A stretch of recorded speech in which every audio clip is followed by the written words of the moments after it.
कि अल्लाह के नबी सल्लल्लाहु अलैहि वसल्लम इस दुनिया में नहीं है। हजरत उमर फारूक एक मर्तबा अपने घोड़े पर बैठकर सफर जा रहे हैं। हजरत उमर फारूक घोड़े पर बैठकर सफर कर रहे हैं और खौला बिन्ते सालबा लाठी टेक कर जमीन पर चल रही है, कमर झुक चुकी है। हजरत खौला ने उमर फारूक को लाठी के इशारे से हुक्म दिया, रुक। हजरत उमर ने घोड़ा वहीं रोक दिया। उसने इशारा किया हाथ से, इधर आ। हजरत उमर घोड़े से उतरे और खौला बिन्ते सालबा के पास गए। पूछा क्या बात है?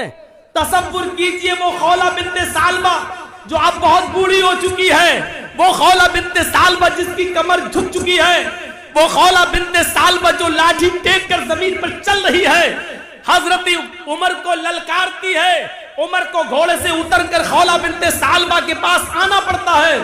और उमर भी वो उमर जो 1 मील नहीं, 2 मील नहीं, 1 बीघा नहीं, 2 बीघा नहीं, 1 एकड़ नहीं, 2 एकड़ नहीं, 22 लाख मुरब्बा मील पर जिसने हुकूमत की हो, वो उमर उसके पास आता है।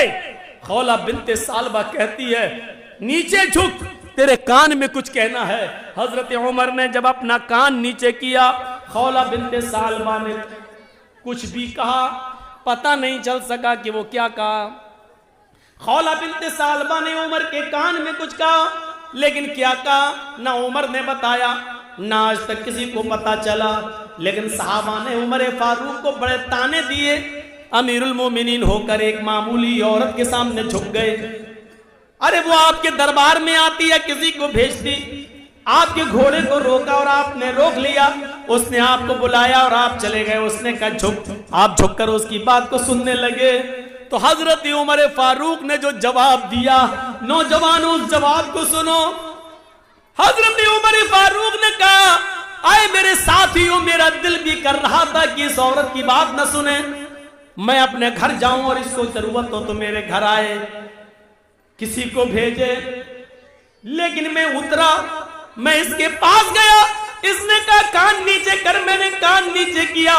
आए साथियों, मैं उस औरत की गुफ्तगू को कैसे न सुनता, उस औरत की बात को कैसे न सुनता, जिसकी बात और जिसकी जबान से निकलने वाले लफ्जों को और जिसकी जबान से निकलने वाले अल्फाज को अल्लाह भी नहीं काट सका। अल्लाह ने भी जिसकी बात को रद्द नहीं किया और रिजेक्ट नहीं किया। ये वो औरत है अल्लाह से डरने वाली, ये वो औरत है, ये तकवा अख्तियार करने वाली वो औरत है जिसकी तकवे की बुनियाद पर अल्लाह ने अर्श पर बैठकर, कुर्सी पर बैठकर इसकी गुफ्तगू को सुना है। जिस औरत की गुफ्तगू को आसमानों वाला रिजेक्ट न करता हो, उमर में इतनी हिम्मत नहीं है कि उसकी बात न सुने और बात सुनकर उसकी बात को पूरा न करे। जिसकी बात अर्श वाले ने सुनी हो, उसकी बात को मैं कैसे काट सकता हूं। ये बुजुर्गी तकवे की बुनियाद पर मिलती है। कोई बड़ा और कोई छोटा नहीं है, हम सब, कोई भी कास्ट और कोई भी कौम, सब बराबर है। अगर किसी को बड़ा कहा जा सकता है तो सिर्फ तकवे की बुनियाद पर। जो अल्लाह से सबसे जितना ज्यादा डरेगा वो अल्लाह की नजर में उतना ही ज्यादा बड़ा होगा। मेरे भाइयों, इस चीज को हमें समझने की जरूरत है और कोशिश करनी चाहिए। या अय्युहन्नास इन्ना खलकनाकुम मिन ज़करिन व उन्सा वजअलनाकुम शुऊबन व क़बाइल लितअरफू इन्ना अक्रमकुम इंदल्लाहि अत्क़ाकुम। अल्लाह फरमाता है कुरान करीम के अंदर है, संपूर्ण जगत की मानव जाति है, सारी दुनिया के इंसानों, हमने तुमको एक मर्द और एक औरत से पैदा किया है। तुम्हारा बाप एक है, तुम्हारी माँ एक है। आए लोगों, तुम में कोई बड़ा नहीं, कोई छोटा नहीं।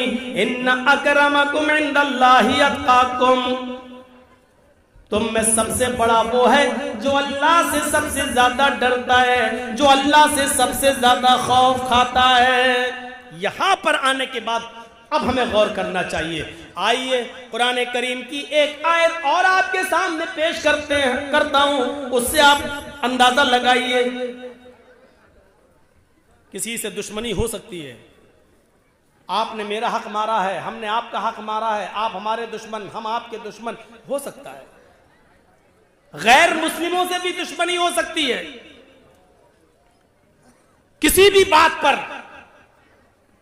लेकिन अल्लाह ने कहा दुश्मनी चाहे जितनी हो, लेकिन दुश्मनी का तकाजा यह नहीं है कि आप अदल और इंसाफ करना छोड़ देंगे और सच्ची बात करना छोड़ देंगे और फैसला करते वक्त आप ये देखेंगे कि जर्जीस मुसलमान है तो फैसला मुसलमान के हक में किया जाए, या हिंदू ये देखेगा कि मेरा आदमी ये है कि मैं इसके हक में फैसला कर दूं। नहीं, कुरान करीम ने यहां क्या कहा है और क्या तालीम दी है उसको देखिए और एक दो वाकयात।